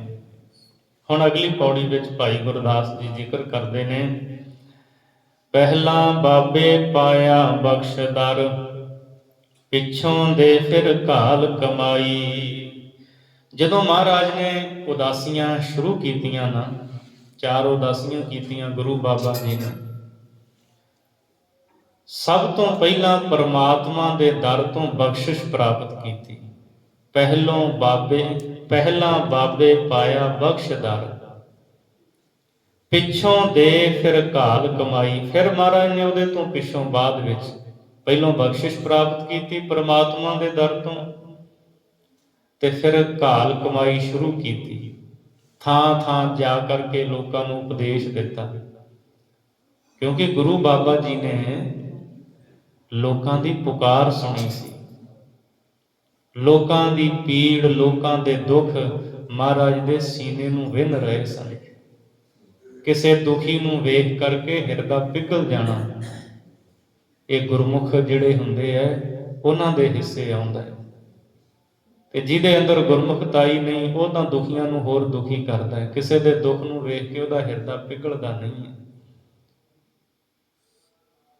ਜਿਹੜੇ ਪਰਮੇਸ਼ਰ ਦੇ ਪਿਆਰੇ ਹੁੰਦੇ ਨਾ ਸੰਤ, ਉਹਨਾਂ ਦੀ ਇੱਕ ਪਰਿਭਾਸ਼ਾ ਦਿੱਤੀ ਹੈ ਕਵੀ ਤੁਲਸੀ ਦਾਸ ਨੇ ਨਾ, ਰਾਮਾਇਣ ਦੇ ਵਿੱਚ ਜ਼ਿਕਰ ਕੀਤਾ ਹੈ, ਜੋ ਉਹਨਾਂ ਨੇ ਲਿਖੀ ਹੈ, ਸੰਤ ਹਿਰਦਾ ਨਵਨੀਤ ਸਮਾਨਾ, ਕਹਾ ਕਵਨ ਪਰ ਕਹਾ ਨਾ ਜਾਣਾ। ਨਵਨੀਤ ਕਹਿੰਦੇ ਮੱਖਣ ਨੂੰ। ਤੁਲਸੀਦਾਸ ਜੀ ਕਹਿੰਦੇ ਜਿਹੜੇ ਕਵੀ ਲੋਕ ਨੇ ਨਾ, ਉਹਨਾਂ ਨੇ ਇਹ ਗੱਲ ਕਹੀ ਹੈ ਕਿ ਜਿਹੜਾ ਸੰਤ ਹੁੰਦਾ ਨਾ, ਉਹਦਾ ਹਿਰਦਾ ਮੱਖਣ ਦੇ ਵਰਗਾ ਕੋਮਲ ਹੁੰਦਾ ਹੈ। ਕਹਾ ਕਵਨ ਪਰ ਕਹਾ ਨਾ ਜਾਣਾ। ਉਹ ਕਹਿੰਦਾ ਕਵੀਆਂ ਨੇ ਕਿਹਾ ਜ਼ਰੂਰ ਹੈ, ਪਰ ਗੱਲ ਉਹਨਾਂ ਤੋਂ ਕਹੀ ਨਹੀਂ ਗਈ। ਇਹ ਗੱਲ ਢੁਕਦੀ ਨਹੀਂ, ਬਣਦੀ ਨਹੀਂ। ਕਿਉਂ? ਉਹ ਫਿਰ ਅੱਗੇ ਕਹਿੰਦਾ ਜਿਹੜਾ ਮੱਖਣ ਹੈ ਨਾ, ਜਦੋਂ ਮੱਖਣ ਨੂੰ ਆਪ ਨੂੰ ਸੇਕ ਲੱਗਦਾ ਹੈ ਤਾਂ ਮੱਖਣ ਪਿਘਲਦਾ ਹੈ, ਪਰ ਸੰਤ ਦਾ ਹਿਰਦਾ ਐਸਾ ਹੁੰਦਾ, ਸੇਕ ਕਿਸੇ ਦੂਜੇ ਨੂੰ ਲੱਗੇ, ਦੁੱਖ ਕਿਸੇ ਦੂਜੇ ਨੂੰ ਹੋਵੇ ਤਾਂ ਉਹਦਾ ਹਿਰਦਾ ਪਿਘਲ ਜਾਂਦਾ ਹੈ। ਉਹ ਕਹਿੰਦਾ ਮੈਂ ਇਹਦੀ ਮਦਦ ਕਰਨੀ ਹੈ, ਮੈਂ ਕਿਵੇਂ ਇਹਦੀ ਮਦਦ ਕਰਾਂ? ਤੇ ਅਸੀਂ ਬੜੀ ਵਾਰ ਸੁਣਿਆ, ਸੰਤ ਦਾ ਹਿਰਦਾ ਪਿਘਲ ਗਿਆ ਗਨਕਾ ਪਾਪਣ ਨੂੰ ਵੇਖ ਕੇ, ਤੋਤਾ ਦਿੱਤਾ ਪਿਆ ਲੈ ਨੂੰ ਰਾਮ ਰਾਮ ਜਪਾਇਆ ਕਰੇ। ਉਹ ਆਪ ਵੀ ਤਰ ਗਈ, ਕੁਕਰਮਾਂ ਤੋਂ ਹਟ ਗਈ, ਜੀਵਨ ਬਦਲ ਗਿਆ। ਇੱਕ ਵੇਸ਼ਵਾ ਨਾਮ ਜਪ ਕੇ ਤਰ ਸਕਦੀ ਹੈ, ਤੇ ਇੱਕ ਆਮ ਬੰਦਾ ਕਿਉਂ ਨਹੀਂ ਤਰ ਸਕਦਾ? ਕੀਤੇ ਹੋਏ ਗਲਤ ਕੰਮਾਂ ਤੋਂ ਤੋਬਾ ਕਰੇ, ਜੀਵਨ ਦੇ ਵਿੱਚ ਸੁਧਾਰ ਲੈ ਆਵੇ, ਰੱਬ ਦੀ ਬੰਦਗੀ ਕਰੇਗਾ, ਅਵਸ਼ ਸੰਸਾਰ ਤੋਂ ਤਰੇਗਾ। ਗੁਰੂ ਨਾਨਕ ਸਾਹਿਬ ਜੀ ਨੇ ਪਰਮਾਤਮਾ ਦੇ ਦਰ ਤੋਂ ਬਖਸ਼ਿਸ਼ ਪ੍ਰਾਪਤ ਕੀਤੀ। ਫਿਰ ਮਹਾਰਾਜ ਨੇ ਪਿੱਛੋਂ ਘਾਲ ਕਮਾਈ ਸ਼ੁਰੂ ਕੀਤੀ ਹੈ। ਥਾਂ ਥਾਂ ਤੇ ਜਾ ਕੇ ਸਤਿਗੁਰੂ ਨੇ ਉਪਦੇਸ਼ ਦਿੱਤਾ। ਆਪਾਂ ਨੂੰ ਸਭ ਨੂੰ ਪਤਾ ਹੈ, ਸੁਲਤਾਨਪੁਰ ਤੋਂ ਸਤਿਗੁਰੂ ਉਦਾਸੀ ਆਰੰਭ ਕਰਦੇ ਹੈ। ਮਹਾਰਾਜ ਵੇਈ ਵਿੱਚ ਪ੍ਰਵੇਸ਼ ਹੁੰਦੇ ਹੈ, 3 ਦਿਨ ਵੇਈ ਵਿੱਚ ਅਲੋਪ ਰਹਿੰਦੇ ਹੈ, ਉਡੀਕ ਹੁੰਦੀ ਹੈ। ਸਾਰੇ ਕਹਿੰਦੇ ਗੁਰੂ ਨਾਨਕ ਸਾਹਿਬ ਨੂੰ, ਦੌਲਤ ਖਾਨ ਵੀ ਕਹਿੰਦਾ ਹੈ ਮੇਰਾ ਮੋਦੀ ਡੁੱਬ ਗਿਆ ਹੈ, ਤੇ ਭੈਣ ਨਾਨਕੀ ਇੰਨਾ ਭਰੋਸਾ, ਕਹਿੰਦੀ ਨਹੀਂ, ਇਸ ਤਰ੍ਹਾਂ ਨਹੀਂ ਹੋ ਸਕਦਾ। ਜਿਹੜਾ ਦੁਨੀਆ ਨੂੰ ਤਾਰਨ ਆਇਆ ਉਹ ਕਿਵੇਂ ਡੁੱਬ ਸਕਦਾ? 3 ਦਿਨਾਂ ਬਾਅਦ ਸਤਿਗੁਰੂ ਬਾਹਰ ਆਏ, ਪ੍ਰਗਟ ਹੋਏ, ਪਾਤਸ਼ਾਹ ਨੇ ਮੂਲ ਮੰਤਰ ਬਖਸ਼ਿਆ। ਇੱਕ ਓੰਕਾਰ ਤੋਂ ਗੁਰਪ੍ਰਸਾਦ ਤੱਕ ਲੈ ਕੇ ਆਏ। ਫਿਰ ਮਹਾਰਾਜ ਨੇ ਜਪ ਆਦਿ ਸੱਚ ਜੁਗਾਦ ਸੱਚ ਹੈ ਪੀ ਸੱਚ, ਨਾਨਕ ਹੋਸੀ ਪੀ ਸੱਚ। ਪਾਤਸ਼ਾਹ ਨੇ ਕਿਰਪਾ ਕਰਕੇ ਇਹ ਆਪ ਇਉਂ ਕਹਿ ਲਓ ਕਿ ਦਸਤਖਤ ਕਰਕੇ ਸੰਸਾਰ ਦੇ ਲੋਕਾਂ ਨੂੰ ਬਖਸ਼ਿਆ। ਸਤਿਗੁਰੂ ਨੇ ਵੱਡੀ ਰਹਿਮਤ ਕੀਤੀ। ਹੁਣ ਅੱਗੇ ਭਾਈ ਸਾਹਿਬ ਜੀ ਲਿਖਦੇ ਨੇ, ਰੇਤ ਅੱਖ ਆਹਾਰ ਕਰ, ਰੋੜਾਂ ਕੀ ਗੁਰ ਕਰੀ ਵਿਛਾਈ। ਇਹ ਲੰਮੇ ਸਫ਼ਰ ਦੇ ਵਿੱਚ ਸਤਿਗੁਰੂ ਨੇ ਉਦਾਸੀਆਂ ਕੀਤੀਆਂ, ਸਫ਼ਰ ਵਿੱਚ ਰਹੇ, ਰੇਤ ਤੇ ਅੱਕ ਦਾ ਆਹਾਰ ਭੋਜਨ ਕੀਤਾ। ਦੁਨੀਆ ਦੇ ਰਸ ਕਸ ਜਿਹੜੇ ਸੀ ਉਹਨਾਂ ਨੂੰ ਛੱਡਿਆ, ਕਈ ਵਾਰ ਭਾਈ ਮਰਦਾਨੇ ਨੇ ਕਹਿਣਾ, ਮਹਾਰਾਜ ਤੁਸੀਂ ਤਾਂ ਆਪ ਪਰਮੇਸ਼ਰ ਹੋਣਾ, ਪਰ ਮੈਨੂੰ ਬਹੁਤ ਦੁੱਖ ਲੱਗਦਾ ਹੈ, ਭੁੱਖੇ ਰਹਿਣਾ ਪੈਂਦਾ ਹੈ, ਜੰਗਲਾਂ ਦੇ ਪੈਂਡੇ ਨੇ, ਕਈ ਕਈ ਮੀਲ ਕੋਈ ਪਿੰਡ ਨਜ਼ਰ ਹੀ ਨਹੀਂ ਆਉਂਦਾ, ਕਿੱਥੇ ਕਿੱਥੇ ਲੈ ਤੁਰੇ ਹੋ। ਤੇ ਸਤਿਗੁਰੂ ਕਹਿੰਦੇ, ਮਰਦਾਨੇ ਜਿੱਥੇ ਕਰਤਾਰ ਲੈ ਕੇ ਜਾਂਦਾ ਹੈ। ਰੇਤ ਤੇ ਅੱਕ ਦਾ ਭੋਜਨ ਸਤਿਗੁਰੂ ਨੇ ਕੀਤਾ। ਰੇਤ ਅੱਕ ਦੇ ਭੋਜਨ ਦਾ ਭਾਵ ਇਹ ਹੈ ਕਿ ਦੁਨੀਆ ਦੇ ਜਿਹੜੇ ਸਵਾਦ ਸੀ ਉਹ ਛੱਡੇ ਸਾਰੇ ਮਹਾਰਾਜ ਨੇ, ਰਸਾਂ ਕਸਾਂ ਤੋਂ ਉੱਪਰ ਉੱਠ ਗਏ। ਰੋੜਾਂ ਕੀ ਗੁਰ ਕਰੀ ਵਿਛਾਈ, ਤੇ ਰੋੜਾਂ ਦੀ ਵਿਛਾਈ ਕੀਤੀ। ਥੱਲੇ ਜਿਹੜੀ ਵਿਛਾਈ ਵਸਤਰ ਵਿਛਾਇਆ ਜਾਂਦਾ ਨਾ ਰੋੜ, ਉੱਤੇ ਵੀ ਚੌਂਕੜਾ ਮਾਰ ਕੇ ਸਤਿਗੁਰੂ ਬੈਠੇ। ਹੁਣ ਜੰਗਲੀ ਰਸਤੇ ਨੂੰ ਉਹ ਪੈਂਡਾ ਤੈਅ ਕਰਨਾ, ਕਿਤੇ ਉੱਚੇ ਨੀਵੇਂ ਟਿੱਬੇ ਆਉਂਦੇ ਆ, ਕਿਤੇ ਪਹਾੜੀ ਰਸਤਾ ਆਉਂਦਾ ਹੈ, ਪੈਰਾਂ 'ਚ ਰੋੜ ਵੱਜਦੇ ਆ। ਸਫ਼ਰ ਬੜਾ ਵਿਖੜਾ ਸੀ ਜਿਹੜਾ ਗੁਰੂ ਨਾਨਕ ਸਾਹਿਬ ਨੇ ਤੈਅ ਕੀਤਾ। ਏਮਨਾਬਾਦ ਕਦੇ ਪਾਕਿਸਤਾਨ ਜਾਓ, ਸਤਿਗੁਰੂ ਦਾ ਇੱਕ ਅਸਥਾਨ ਹੈ ਗੁਰਦੁਆਰਾ ਰੋੜੀ ਸਾਹਿਬ। ਉੱਥੇ ਰੋੜਾਂ ਦੀ ਵਿਛਾਈ ਕਰਕੇ ਮਹਾਰਾਜ ਬੈਠੇ ਸਨ। ਉਹ ਅਸਥਾਨ ਦਾ ਨਾਮ ਹੀ ਰੋੜੀ ਸਾਹਿਬ ਹੈ। ਬੜਾ ਸੋਹਣਾ ਗੁਰਦੁਆਰਾ ਬਣਿਆ। 47 ਤੋਂ ਬਾਅਦ ਕੋਈ ਬਹੁਤੀ ਚੰਗੀ ਸੰਭਾਲ ਨਹੀਂ ਹੋ ਸਕੀ। ਅੱਜ ਵੀ ਸੰਗਤਾਂ ਦਰਸ਼ਨ ਕਰਦੀਆਂ। ਜਿਹੜਾ ਛੋਟਾ ਘੱਲੂਘਾਰਾ ਹੋਇਆ ਨਾ ਸਨ 1746 ਨੂੰ, ਉਹ ਉੱਥੋਂ ਹੀ ਸ਼ੁਰੂ ਹੁੰਦਾ ਹੈ। ਸਿੰਘਾਂ ਦਾ ਇੱਕ ਜਥਾ ਇੱਥੇ ਏਮਨਾਬਾਦ ਆਇਆ। ਥੱਕਿਆ ਟੁੱਟਿਆ ਸੀ ਵੀ ਲੰਗਰ ਤਿਆਰ ਕਰਕੇ ਛਕ ਲਈਏ। ਇਥੋਂ ਦਾ ਫੌਜਦਾਰ ਸੀ ਜਸਪਤ ਰਾਏ। ਉਹ ਆ ਗਿਆ ਆਪਣੇ ਸਿਪਾਹੀਆਂ ਨੂੰ ਲੈ ਕੇ, ਕਹਿੰਦਾ ਇੱਥੋਂ ਚਲੇ ਜਾਓ ਸਿੰਘਾਂ ਨੂੰ। ਸਿੰਘ ਕਹਿੰਦੇ, ਭਾਈ ਨਾ ਤੈਨੂੰ ਕੁਝ ਕਿਹਾ, ਨਾ ਲੈਣਾ ਨਾ ਦੇਣਾ, ਤੇ ਤੂੰ ਸਾਹੇ ਪ੍ਰਸ਼ਾਦਾ ਤਿਆਰ ਕਰਨਾ, ਛਕ ਕੇ ਚਲੇ ਜਾਣਾ। ਉਹਨੇ ਹਮਲਾ ਕਰਤਾ। ਫਿਰ ਸਿੰਘ ਤਾਂ ਹਮੇਸ਼ਾ ਤਿਆਰ ਪਰ ਤਿਆਰ ਰਹਿੰਦੇ ਸੀ। ਸਿੰਘਾਂ ਦੇ ਜਥੇ ਦੇ ਨਾਲ ਜਸਪਤ ਰਾਏ ਉਹਦੀ ਫੌਜ ਦਾ ਜੰਗ ਹੋਇਆ। ਇੱਕ ਸਿੰਘ ਹੈ ਇਤਿਹਾਸ ਵਿੱਚ, ਉਹਦਾ ਨਾਮ ਨਿਬਾਹੂ ਸਿੰਘ ਆਉਂਦਾ ਹੈ। ਭਾਈ ਨਿਬਾਹੂ ਸਿੰਘ ਨੇ ਚੱਟ ਫੁਰਤੀ ਦੇ ਨਾਲ ਨਾ ਹਾਥੀ ਦੀ ਪੂਛ ਫੜ ਕੇ ਹਾਥੀ ਤੇ ਚੜ ਗਿਆ। ਉਹ ਹਾਥੀ ਦੇ ਉੱਤੇ ਸੀ ਜਸਪਤ ਰਾਏ, ਤੇ ਬੜੀ ਫੁਰਤੀ ਦੇ ਨਾਲ ਆਪਣੀ ਤਲਵਾਰ ਦੇ ਨਾਲ ਜਸਪਤ ਰਾਏ ਦਾ ਸਿਰ ਲਾਹਤਾ। ਸਿਰ ਵੱਢਤਾ। ਫੌਜ ਨੇ ਕਿੱਥੇ ਟਿਕਣਾ ਸੀ ਜਦੋਂ ਫੌਜਦਾਰ ਹੀ ਮਾਰਿਆ ਗਿਆ। ਉਹਦੀਆਂ ਫੌਜਾਂ ਭੱਜ ਗਈਆਂ। ਸਿੰਘਾਂ ਨੇ ਪ੍ਰਸ਼ਾਦਾ ਪਾਣੀ ਤਿਆਰ ਕੀਤਾ, ਛਕਿਆ, ਤੇ ਫਿਰ ਉੱਥੋਂ ਚਲੇ ਗਏ। ਜਸਪਤ ਰਾਏ ਦਾ ਭਰਾ ਸੀ ਲਖਪਤ ਰਾਏ। ਉਹ ਵੀ ਲਾਹੌਰ ਦਰਬਾਰ ਦੇ ਵਿੱਚ ਯਾਹੀਆ ਖਾਨ ਦੇ ਹੇਠਾਂ, ਉਹਦੇ ਕੋਲ ਵੀ ਕੋਈ ਪਦਵੀ ਸੀ। ਉਹਨੂੰ ਬੜਾ ਗੁੱਸਾ ਆਇਆ, ਮੇਰੇ ਭਰਾ ਨੂੰ ਮਾਰ ਦਿੱਤਾ ਹੈ। ਉਹਨੇ ਸਹੁੰ ਖਾਧੀ, ਕਹਿੰਦਾ ਮੈਂ ਸਿੱਖਾਂ ਨੂੰ ਮਾਰ ਮੁਕਾ ਦੇਣਾ, ਇਹਨਾਂ ਦਾ ਬੀਜ ਨਹੀਂ ਰਹਿਣ ਦੇਣਾ। ਉਹਨੇ ਫਿਰ ਸਾਰੀ ਫੌਜ ਜਲੰਧਰ ਦੀ ਤੇ ਪਰਾਂ ਮੁਲਤਾਨ ਤੱਕ ਦੀਆਂ ਆਸੇ ਪਾਸੇ ਦੀਆਂ ਫੌਜਾਂ ਇਕੱਠੀਆਂ ਕਰਕੇ ਪਹਿਲਾਂ ਤਾਂ ਉਹਨੇ ਲਾਹੌਰ ਦੇ ਜਿਹੜੇ ਸਿੱਖ ਸੀ ਉਹਨਾਂ ਦਾ ਕਤਲ ਕੀਤਾ। ਫਿਰ ਜਿੰਨੇ ਵੀ ਸਿੱਖ ਸਨ ਉਹਨਾਂ ਨੂੰ ਕਤਲ ਕਰਨ ਦੀ ਮਨਸ਼ਾ ਦੇ ਨਾਲ ਤੁਰ ਪਿਆ। ਕਾਹਨੂੰਵਾਨ ਦਾ ਸ਼ੰਭ ਜਿਹੜਾ ਨਾ, ਇੱਥੇ ਆ ਕੇ ਵੱਡਾ ਜੰਗ ਹੋਇਆ ਸੀ। ਗੁਰਦਾਸਪੁਰ ਜ਼ਿਲ੍ਹੇ 'ਚ ਪੈਂਦਾ ਹੈ। ਅੱਗੇ ਜਿਹੜੇ ਪਹਾੜ ਸੀ ਉਹ ਪਹਾੜੀਆਂ ਨੂੰ ਵੀ ਕਿਹਾ ਸੀ ਜੇ ਸਿੱਖ ਇੱਧਰ ਨੂੰ ਆਉਣ ਤੇ ਤੁਸੀਂ ਗੋਲੀਆਂ ਨਾਲ ਸਵਾਗਤ ਕਰਨਾ। ਤਾਂ ਸਿੰਘਾਂ ਤੇ ਬੜਾ ਵਿਖੜਾ ਪੈਂਦਾ ਸੀ। ਤੇ ਇਸ ਸਮੇਂ ਸਰਦਾਰ ਜੱਸਾ ਸਿੰਘ ਆਹਲੂਵਾਲੀਏ ਵਰਗੇ ਉਹ ਅਗਵਾਈ ਕਰ ਰਹੇ ਸਨ, ਔਰ ਇਸੇ ਤਰ੍ਹਾਂ ਨਵਾਬ ਕਪੂਰ ਸਿੰਘ ਵਰਗੇ ਸਿੰਘ ਜੰਗਲ ਦੇ ਵਿੱਚ ਸਿੱਖ ਵੜ ਗਏ। ਇੱਕ ਪਾਸੇ ਜੰਗਲ ਨੂੰ ਅੱਗ ਲਵਾ ਦਿੱਤੀ, ਦੂਜੇ ਪਾਸੇ ਰਾਵੀ ਦਰਿਆ ਹੈ, ਇੱਕ ਪਾਸੇ ਪਹਾੜ ਹੈ, ਇੱਕ ਪਾਸੇ ਫੌਜ, ਆਪ ਤੋਪਾਂ ਚੱਲਦੀਆਂ ਨੇ। ਅਨੇਕਾਂ ਸ਼ਹੀਦ ਹੋਏ ਗੁਰੂ ਕੇ ਸਿੱਖ, ਸਿੰਘਣੀਆਂ, ਬੱਚੇ ਵੀ। ਫਿਰ ਇਹ ਸਾਰੇ ਸਿੱਖ ਨਾ ਰਾਵੀ ਤੋਂ ਅੱਗੇ ਫਿਰ ਬਿਆਸ ਪਾਰ ਕਰਕੇ, ਸਤਲੁਜ ਪਾਰ ਕਰਕੇ ਇੱਧਰ ਮਾਲਵੇ ਆਏ ਸੀ। ਤੇ ਮਾਲਵੇ ਦੇ ਵਿੱਚ ਮਾਲਵੇ ਦੇ ਸਿੱਖਾਂ ਨੇ ਇਹਨਾਂ ਦੀ ਸਾਂਭ ਸੰਭਾਲ ਕੀਤੀ ਸੀ।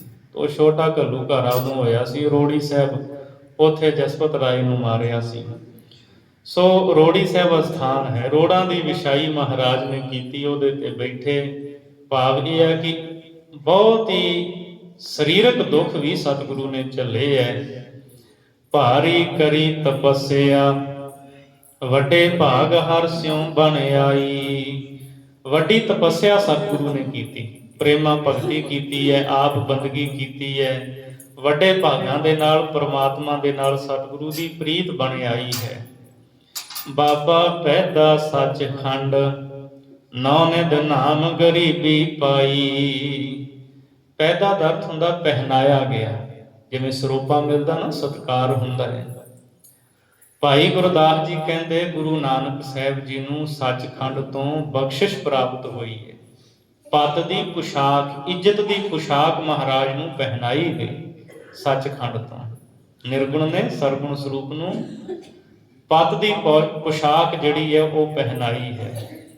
ਨੌ ਨਿਧ ਨਾਮ ਗਰੀਬੀ ਪਾਈ। ਨੌ ਨਿਧੀਆਂ ਦੇ ਖਜ਼ਾਨੇ, ਨਾਮ, ਗਰੀਬੀ, ਨਿਮਰਤਾ, ਇਹ ਸਾਰੀਆਂ ਦਾਤਾਂ ਪਰਮਾਤਮਾ ਦੇ ਦਰ ਤੋਂ ਪ੍ਰਾਪਤ ਕੀਤੀਆਂ। ਬਾਬਾ ਦੇਖੈ ਧਿਆਨ ਧਰ, ਜਲਤੀ ਸਭ ਪ੍ਰਿਥਵੀ ਦਿਸ ਆਈ। ਇਹ ਦਾਤਾਂ ਰਹਿਮਤਾਂ ਪ੍ਰਾਪਤ ਕਰਕੇ ਫਿਰ ਗੁਰੂ ਨਾਨਕ ਸਾਹਿਬ ਨੇ ਦਿਵ ਦ੍ਰਿਸ਼ਟੀ ਦੇ ਨਾਲ ਵੇਖਿਆ। ਬਾਬਾ ਦੇਖਿਆ ਧਿਆਨ ਧਰ, ਧਿਆਨ ਧਰ ਕੇ ਮਹਾਰਾਜ ਨੇ ਵੇਖਿਆ। ਕੀ ਵੇਖਦੇ ਨੇ? ਲੋਕ ਜਿਹੜੇ ਨੇ ਈਰਖਾ ਵਿੱਚ ਸੜ ਰਹੇ ਨੇ, ਕੋਈ ਵਿਕਾਰਾਂ ਦੀ ਅੱਗ ਵਿੱਚ ਸੜ ਰਿਹਾ, ਕੋਈ ਤ੍ਰਿਸ਼ਨਾ ਦੀ ਅੱਗ ਵਿੱਚ ਸੜ ਰਿਹਾ। ਸੜਦੀ ਹੋਈ ਇਹ ਪ੍ਰਿਥਵੀ, ਇਹ ਖਲਕਤ ਸਤਿਗੁਰੂ ਨੂੰ ਨਜ਼ਰ ਆਈ ਵੀ ਲੋਕ ਸੜ ਰਹੇ ਨੇ, ਇਹਨਾਂ ਦੇ ਸੜਦੇ ਹਿਰਦਿਆਂ ਨੂੰ ਨਾਮ ਦੀ ਦਾਤ ਬਖਸ਼ ਕੇ ਠੰਡ ਪਾਉਣੀ ਹੈ। ਤੋ ਪਾਤਸ਼ਾਹ ਨੇ ਵੇਖਿਆ ਦਿਵ ਦ੍ਰਿਸ਼ਟੀ ਨਾਲ ਲੋਕ ਸੜ ਰਹੇ ਨੇ। ਬਾਜ ਗੁਰੂ ਗੁਬਾਰ ਹੈ ਕਰਦੀ ਸੁਣੀ ਲੁਕਾਈ। ਪਾਤਸ਼ਾਹ ਨੇ ਵੇਖਿਆ ਵੀ ਇੱਥੇ ਗੁਰੂ ਤੋਂ ਬਿਨਾਂ ਹਨੇਰਾ ਹੀ ਹਨੇਰਾ ਹੈ। ਅਗਿਆਨਤਾ ਦੇ ਘੁੱਪ ਹਨੇਰੇ ਦੇ ਵਿੱਚ ਲੋਕ ਭਟਕ ਰਹੇ ਨੇ। ਕਿਸੇ ਨੂੰ ਕੋਈ ਸਮਝ ਸੋਝੀ ਨਹੀਂ, ਕੀ ਕਰਨਾ ਕੀ ਨਹੀਂ ਕਰਨਾ। ਜਿਵੇਂ ਕੋਈ ਦੱਸੀ ਜਾ ਰਿਹਾ ਉਵੇਂ ਲੋਕ ਕਰੀ ਜਾ ਰਹੇ ਨੇ। ਗੁਰੂ ਤੋਂ ਬਿਨਾਂ ਇੱਥੇ ਹਨੇਰਾ ਹੀ ਹਨੇਰਾ ਹੈ। ਬਾਜ ਗੁਰੂ ਗੁਬਾਰ ਹੈ। ਕਈਆਂ ਥਾਵਾਂ ਤੇ ਬਾਝਵ ਪਾਠ ਵੀ ਹੁੰਦਾ ਹੈ ਗਿਆਨੀ ਹਜ਼ਾਰਾ ਸਿੰਘ ਵਾਲੇ ਟੀਕੇ ਦੇ ਵਿੱਚ। ਪਰ ਜਿਹਦਾ ਮੈਂ ਪਹਿਲਾਂ ਜ਼ਿਕਰ ਕੀਤਾ ਹੈ, ਸ਼੍ਰੋਮਣੀ ਗੁਰਦੁਆਰਾ ਪ੍ਰਬੰਧਕ ਕਮੇਟੀ ਨੇ ਜੋ ਸੰਪਾਦਿਤ ਕੀਤੀਆਂ ਭਾਈ ਗੁਰਦਾਸ ਦੀਆਂ ਵਾਰਾਂ, ਉੱਥੇ ਬਾਝ ਪਾਠ ਹੈ। ਬਾਝ ਗੁਰੂ ਗੁਬਾਰ ਹੈ ਕਰਦੀ ਸੁਣੀ ਲੁਕਾਈ। ਸਾਰੀ ਲੁਕਾਈ, ਸਾਰੇ ਲੋਕ ਹਾਏ ਹਾਏ ਦੁੱਖਾਂ ਦੇ ਨਾਲ ਪੁਕਾਰ ਕਰਦੇ ਮਹਾਰਾਜ ਨੂੰ ਸੁਣੇ। ਦੁੱਖਾਂ ਦੇ, ਜੋ ਲੋਕਾਂ ਦੇ ਦੁੱਖ ਸੀ, ਪੀੜਾ ਸੀ, ਲੋਕ ਰੋਂਦੇ ਕੁਰਲਾਉਂਦੇ ਸਨ, ਜ਼ੁਲਮ ਹੋ ਰਿਹਾ ਸੀ, ਤੇ ਦੁਖੀ ਹੋਏ ਲੋਕਾਂ ਦੀਆਂ ਚੀਕਾਂ ਪੁਕਾਰਾਂ ਹਵਾ ਰਾਣੀ ਦੇ ਰਾਹੀਂ ਧੰਨ ਗੁਰੂ ਨਾਨਕ ਸਾਹਿਬ ਦੇ ਕੰਨਾਂ ਵਿੱਚ ਸੁਣਾਈ ਦਿੱਤੀਆਂ। ਫਿਰ ਉਹਨਾਂ ਦੇ ਦੁੱਖਾਂ ਨੂੰ ਦੂਰ ਕਰਨ ਲਈ ਮਹਾਰਾਜ ਚੱਲ ਪਏ। ਬਾਬੇ ਭੇਖ ਬਣਾਇਆ, ਉਦਾਸੀ ਕੀ ਰੀਤ ਚਲਾਈ। ਸਤਿਗੁਰੂ ਨੇ ਉਦਾਸੀ ਭੇਖ ਬਣਾਇਆ ਤੇ ਇਹ ਰੀਤ ਤੋਰ ਦਿੱਤੀ। ਉਦਾਸੀ ਭੇਖ ਦਾ ਪਹਿਲਾ ਭਾਵ ਇਹ ਹੈ, ਬਾਬੇ ਭੇਖ ਬਣਾਇਆ। ਮਹਾਰਾਜ ਨੇ ਫਕੀਰਾਂ ਵਾਲਾ ਲਿਬਾਸ ਧਾਰਨ ਕੀਤਾ, ਚੋਲਾ ਪਾਇਆ, ਸਤਿਗੁਰੂ ਦੇ ਸੀਸ ਤੇ ਖੱਦਰ ਦਾ ਬਸਤਰ ਹੁੰਦਾ ਸੀ। ਮਹਾਰਾਜ ਸੱਚੇ ਪਾਤਸ਼ਾਹ ਫਕੀਰਾਂ ਵਾਲਾ ਲਿਬਾਸ ਧਾਰ ਕੇ ਜਾ ਕੇ ਉਪਦੇਸ਼ ਦਿੰਦੇ ਸੀ। ਫਿਰ ਜਦੋਂ ਅਸੀਂ ਵੇਖਦੇ ਹਾਂ ਮਹਾਰਾਜ ਮੱਕੇ ਜਾਂਦੇ ਹੈ, ਹਾਜੀਆਂ ਵਾਲਾ ਲਿਬਾਸ ਧਾਰਨ ਕਰ ਲੈਂਦੇ, ਉੱਥੇ ਉਹਨਾਂ ਨੂੰ ਸਿੱਖਿਆ ਦਿੰਦੇ ਹੈ। ਸੋ ਮਹਾਰਾਜ ਨੇ ਇਹ ਭੇਖ ਬਣਾਇਆ ਤੇ ਉਦਾਸੀ ਦੀ ਰੀਤ ਤੋਰੀ। ਦੂਜੇ ਭਾਵ ਦੇ ਵਿੱਚ ਜੋ ਸੰਸਾਰ ਤੋਂ, ਮਾਇਆ ਤੋਂ ਨਿਰਲੇਪ ਰਹਿਣਾ ਹੈ, ਮਹਾਰਾਜ ਨੇ ਇਹ ਰੀਤ ਤੋਰੀ ਵੀ ਧਰਮ ਕਮਾਉਂਦਿਆਂ, ਨਾਮ ਜਪਦਿਆਂ ਧਰਮ ਦੀ ਕਿਰਤ ਕਰੋ, ਆਪਣੀ ਮਿਹਨਤ ਕਰੋ, ਮਾਇਆ ਤੋਂ ਨਿਰਲੇਪ ਰਹੋ, ਮਨ ਨੂੰ ਨਹੀਂ ਇਹਦੇ ਵਿੱਚ ਖੁੱਭਣ ਦੇਣਾ। ਬਾਕੀ ਸੰਸਾਰ ਦੇ ਵਿੱਚ ਜਿਹੜੀ ਮਾਇਆ ਉਹ ਗੁਜਰਾਨ ਹੈ, ਉਹ ਕੰਮ ਕਰ ਕਮਾਉਣੀ ਨਹੀਂ ਹੈ, ਪਰ ਇਹਦੇ ਪਿੱਛੇ ਲੱਗ ਕੇ ਕਦੇ ਪਰਮਾਤਮਾ ਨੂੰ ਨਹੀਂ ਭੁੱਲਣਾ। ਐਸੀ ਰੀਤ ਸਤਿਗੁਰੂ ਨੇ ਤੋਰ ਦਿੱਤੀ। ਚੜਿਆ ਸੋਧਣ ਧਰਤ ਲੁਕਾਈ। ਇਸ ਧਰਤੀ ਦੇ ਲੋਕਾਂ ਨੂੰ ਸੋਧਣ ਵਾਸਤੇ ਮਹਾਰਾਜ ਨੇ ਚੜ੍ਹਾਈ ਕੀਤੀ। ਸੋਧਣ ਦਾ ਭਾਵ ਉਹਨਾਂ ਨੂੰ ਸਵਾਰਨਾ, ਉਹਨਾਂ ਦੇ ਜੀਵਨ ਸਵਾਰਨੇ। ਤੇ ਸ਼ਬਦ ਦੇ ਨਾਲ ਸਤਿਗੁਰੂ ਨੇ ਸੋਧਿਆ ਜੀ। ਇਹ ਆਪਾਂ ਆਪਣੀ ਪੰਜਾਬੀ ਬੋਲੀ ਦੇ ਵਿੱਚ ਇਹ ਦੋਹਾਂ ਥਾਵਾਂ ਤੇ ਸ਼ਬਦ ਵਰਤਿਆ ਲਿਆ ਜਾਂਦਾ, ਸੋਧਾ ਲੱਗ ਗਿਆ ਫਲਾਣੇ ਦਾ। ਪੰਜਵੇਂ ਜਾਮੇ ਤੱਕ ਮਹਾਰਾਜ ਸੱਚੇ ਪਾਤਸ਼ਾਹ ਸ਼ਬਦ ਨਾਲ ਸਮਝਾਉਂਦੇ ਰਹੇ, ਸੋਧਦੇ ਰਹੇ, ਪਰ ਹਕੂਮਤਾਂ ਨੂੰ ਇਹ ਗੱਲ ਪ੍ਰਵਾਨ ਨਹੀਂ ਸੀ। ਫਿਰ ਛੇਵੇਂ ਜਾਮੇ ਵਿੱਚ ਸ਼ਸਤਰ ਵੀ ਮੀਰੀ ਪੀਰੀ ਦੇ ਮਾਲਕ ਨੇ ਚੁੱਕੇ, ਸ਼ਸਤਰ ਦੇ ਨਾਲ ਵੀ ਮਹਾਰਾਜ ਨੇ ਸੋਧਿਆ। ਵੀ ਫਿਰ ਸ਼ਬਦ ਨੂੰ ਜਦੋਂ ਕੋਈ ਨਹੀਂ ਸਮਝਦਾ, ਫਿਰ ਵਿਗੜੇ ਤਿਗੜੇ ਦਾ ਗੁਰੂ ਤਾਂ ਡੰਡਾ ਹੀ ਹੁੰਦਾ ਨਾ। ਅਸੀਂ ਜਦ ਪੜ੍ਹਦੇ ਹਾਂ ਨਾ ਕਲਗੀਧਰ ਦੇ ਬਚਨ, आद अंत एक अवतारा सोई गुरु समझियो हमारा। आद अंत जो एक है परमेश्वर ਉਹ ਗੁਰੂ ਹੈ। ਚੌਪਈ ਸਾਹਿਬ ਵਿੱਚ ਤੇ ਦੂਜੇ ਥਾਂ ਤੇ ਜਾ ਕੇ ਮਹਾਰਾਜ ਅਸ ਕਿਰਪਾਨ ਖੰਡੋ ਖੜਗ ਤੁਪਕ ਤਬਰ ਅਰ ਤੀਰ ਸਹਿਬ ਸਰੋਹੀ ਸਹਿਥੀ ਯਹ ਹਮਾਰੇ ਪੀਰ। ਮਹਾਰਾਜ ਕਹਿੰਦੇ ਸ਼ਸਤਰ ਸਾਡੇ ਪੀਰ ਨੇ, ਗੁਰੂ ਨੇ, ਇਹ ਰੱਖਿਆ ਕਰਦੇ ਨੇ, ਗੁਰੂ ਰੱਖਿਆ ਕਰਦਾ ਨਾ। ਪਰ ਇਹ ਹੈ ਵੀ ਦੁਨੀਆ ਅਗਿਆਨਤਾ ਦੇ ਵੱਸ, ਉਹਨਾਂ ਨੂੰ ਪਤਾ ਨਹੀਂ ਵੀ ਇਹਨਾਂ ਦੀ ਵਰਤੋਂ ਕਿੱਥੇ ਤੇ ਕਿਵੇਂ ਹੋਣੀ। ਗੱਲ ਸਿਰਫ ਇੰਨੀ ਹੈ, ਹੋਰ ਕੋਈ ਗੱਲ ਨਹੀਂ। ਬਾਕੀ ਸ਼ਸਤਰਾਂ ਦਾ ਕਈਆਂ ਨੇ ਹਊਆ ਵੀ ਬਣਾਇਆ ਦੁਨੀਆ 'ਚ। ਨਹੀਂ ਭਾਈ, ਇਹ ਤਾਂ ਮਹਾਰਾਜ ਨੇ ਪੀਰ ਕਹਿ ਕੇ ਸਤਿਕਾਰਿਆ ਇਹਨਾਂ ਨੂੰ। ਤੋ ਇਸ ਲਈ ਸ਼ਬਦ ਦੇ ਨਾਲ ਮਹਾਰਾਜ ਨੇ ਸੋਧਿਆ। ਲੋੜ ਪੈਣ ਤੇ ਫਿਰ ਜਦੋਂ ਕੋਈ ਜ਼ੁਲਮ ਕਰਨੋਂ ਨਾ ਹੀ ਹਟਿਆ, ਬਥੇਰਾ ਸਮਝਾਇਆ। ਫਿਰ ਸ਼ਸਤਰ ਵੀ ਗੁਰੂ ਨਾਨਕ ਸਾਹਿਬ ਦੇ ਘਰ ਨੇ ਚੁੱਕੇ ਹੈ ਤੇ ਜ਼ੁਲਮ ਨੂੰ ਪਾਤਸ਼ਾਹ ਨੇ ਮੇਟਿਆ ਹੈ। ਉਹ ਜਾਂ ਇਉਂ ਵੀ ਸਮਝ ਸਕਦੇ ਹੋ ਤੁਸੀਂ ਕਿ ਜਿਵੇਂ ਡਾਕਟਰ ਹੁੰਦੇ ਆ ਨਾ, ਉਹਨਾਂ ਦੇ ਹੱਥ ਵਿੱਚ ਸਾਰੇ ਉਹਨਾਂ ਦੇ ਔਜ਼ਾਰ ਜਿਹੜੇ ਹੁੰਦੇ, ਕੈਂਚੀ ਹੈ, ਹੋਰ ਕਈ ਕੁਝ, ਆਪਰੇਸ਼ਨ ਕਰਦੇ ਆ।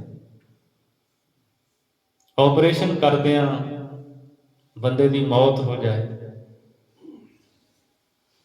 ਡਾਕਟਰ ਤੇ ਕੋਈ ਕੇਸ ਨਹੀਂ, ਉਹ ਤੁਹਾਡੇ ਕੋਲ ਪਹਿਲਾਂ ਸਾਈਨ ਵੀ ਕਰਾਉਂਦੇ, ਪਰ ਉਹਦੀ ਮਨਸ਼ਾ ਸੀ ਇਸ ਨੂੰ ਬਚਾਉਣਾ। ਪਰ ਜੇ ਚੋਰ ਹੈ, ਉਹਨੇ ਛੁਰਾ ਹੱਥ ਵਿੱਚ ਫੜਿਆ ਹੈ, ਉਹ ਤੁਹਾਡੇ ਮਾਰਦਾ ਹੈ, ਤੁਹਾਡੀ ਕਿਸਮਤ, ਤੁਸੀਂ ਬਚ ਗਏ, ਪਰ ਉਹਦੀ ਮਨਸ਼ਾ ਸੀ ਇਹ ਬੰਦੇ ਨੂੰ ਮਾਰਨਾ ਹੈ, ਖਤਮ ਕਰਨਾ ਹੈ। ਫਰਕ ਹੈ ਨਾ। ਸੋ ਇਸ ਲਈ ਸਤਿਗੁਰੂ ਨੇ ਜਦੋਂ ਸ਼ਸਤਰ ਚੁੱਕੇ ਹੈ, ਉਹ ਬਚਾਉਣ ਵਾਸਤੇ, ਪ੍ਰਜਾ ਦੀ ਰੱਖਿਆ ਲਈ ਚੁੱਕੇ ਹੈ, ਕਿਸੇ ਨੂੰ ਮਾਰਨ ਲਈ ਨਹੀਂ। ਹਾਂ, ਜਿਹੜਾ ਜ਼ੁਲਮ ਕਰਨ ਵਾਲਾ ਹੈ ਉਹਨੂੰ ਜ਼ਰੂਰ ਸਤਿਗੁਰੂ ਨੇ ਮੌਤ ਦੇ ਘਾਟ ਉਤਾਰਿਆ ਹੈ, ਪਰ ਕਦੇ ਕਿਸੇ ਗਰੀਬ ਤੇ, ਕਿਸੇ ਇਸਤਰੀ ਤੇ, ਕਿਸੇ ਡਿੱਗੇ ਹੋਏ ਤੇ ਗੁਰੂ ਨਾਨਕ ਦੇ ਘਰ ਨੇ ਵਾਰ ਨਹੀਂ ਕੀਤਾ। ਚੜ ਕੇ ਜਿਹੜਾ ਆਇਆ ਉਹਨੂੰ ਫਿਰ ਸੁੱਕਿਆਂ ਜਾਣ ਨਹੀਂ ਦਿੱਤਾ। ਇਹ ਤਾਂ ਸਿਧਾਂਤ ਹੈ ਸਿੱਖੀ ਦਾ। ਚੜਿਆ ਸੋਧਣ ਤਰਤ ਲੁਕਾਈ, ਧਰਤੀ ਦੇ ਲੋਕਾਂ ਨੂੰ ਸੋਧਣ ਵਾਸਤੇ, ਉਹਨਾਂ ਦੇ ਜੀਵਨ ਨੂੰ ਸਵਾਰਨ ਵਾਸਤੇ ਸਤਿਗੁਰੂ ਨੇ ਚੜ੍ਹਾਈ ਕੀਤੀ। ਉਦਾਸੀਆਂ ਮਹਾਰਾਜ ਨੇ ਸ਼ੁਰੂ ਕੀਤੀਆਂ। ਸਤਿਗੁਰੂ ਰਹਿਮਤ ਕਰਨ, ਵਿਚਾਰਾਂ ਕਰਦਿਆਂ ਭੁੱਲਾਂ ਦੀ ਖਿਮਾ ਬਖਸ਼ਣੀ ਜੀ, ਅਗਾਂਹ ਵਾਸਤੇ ਸਮਤ ਬਖਸ਼ਣੀ। ਬਾਬੇ ਭੇਖ ਬਣਾਇਆ, ਉਦਾਸੀ ਕੀ ਰੀਤ ਚਲਾਈ, ਚੜਿਆ ਸੋਧਣ ਧਰਤ ਲੁਕਾਈ। ਵਾਹਿਗੁਰੂ ਜੀ ਕਾ ਖਾਲਸਾ, ਵਾਹਿਗੁਰੂ ਜੀ ਕੀ ਫਤਿਹ।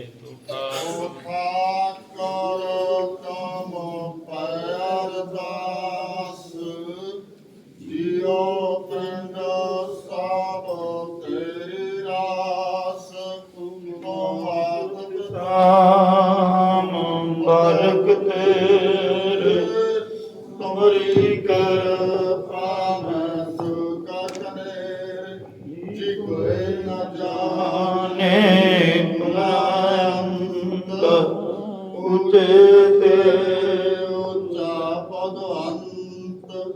ਸਗਲ ਸਮਗਰੀ ਤੁਮਰਾ ਸੂਤਰ ਤਾਰੀ, ਤੁਮ ਤੇ ਹੋਏ